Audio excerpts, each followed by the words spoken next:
जी, यहाँ पर देखिए बराह रास्त तस्वीरें आपको इस वक्त दिखा रहे हैं, G20 की बराह रास्त तस्वीरें। जयशंकर क्या कुछ कह रहे हैं, सुनते हैं। Even as the G20 summit deliberations continue, you may be aware that at the start of the second session, the summit has adopted the G20 New Delhi Leaders Declaration.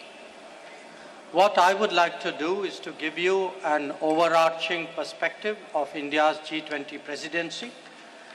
Thereafter, I would request my colleague, Finance Minister Nirmala Sitharaman, to speak about the key outcomes from the finance track. The Indian G20 Sherpa, Amitabh Kant, will then similarly speak on the results of the Sherpa track. We would thereafter be very glad to respond to your questions and comments.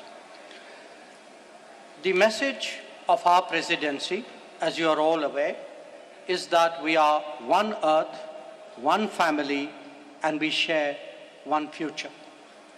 This draws the entire proceedings of the New Delhi summit are in fact organized accordingly, with 3 sessions devoted to each aspect of this theme. Now, reflecting this approach, we have consciously sought to make this G20 as inclusive and broad-based as possible. It is witnessing the participation of its 20 member states, 9 invitee nations, and 14 international organizations.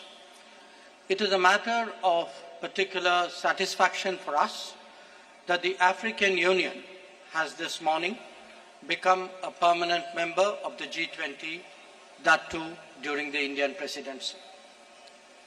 This is in keeping with the priority that we attach to addressing the urgent concerns of the Global South. You would recall that at the beginning of our presidency, at Prime Minister Modi's initiative, 125 nations were consulted to express the voice of the Global South. In terms of its organization and program, the Indian presidency, if I may say so, has been exceptional. Events have been spread across 60 cities, which are truly across the length and breadth of India. There has been a popular participation and a societal involvement of an extraordinary degree.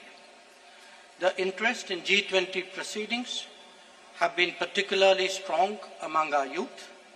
It has been an opportunity to showcase our culture, traditions, and heritage as well.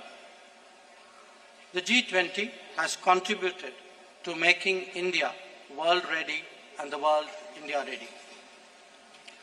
The declaration that the leaders have agreed on today focuses on promoting strong, sustainable, balanced, and inclusive growth.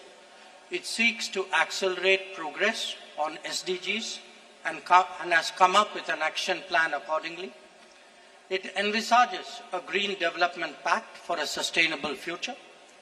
It endorses high-level principles on lifestyle for sustainable development, voluntary principles on hydrogen, the Chennai Principles for a Sustainable and Resilient Blue Economy, and the Deccan Principles on Food Security and Nutrition, among others.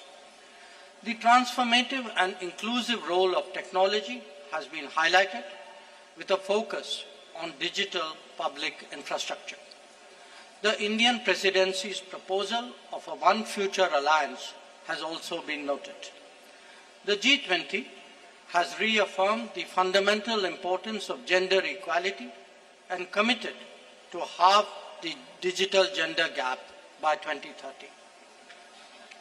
Recognizing that the post-pandemic world order must necessarily be different from the world before it, the leaders have also emphasized the need to reinvigorate multilateralism and reform international financial institutions.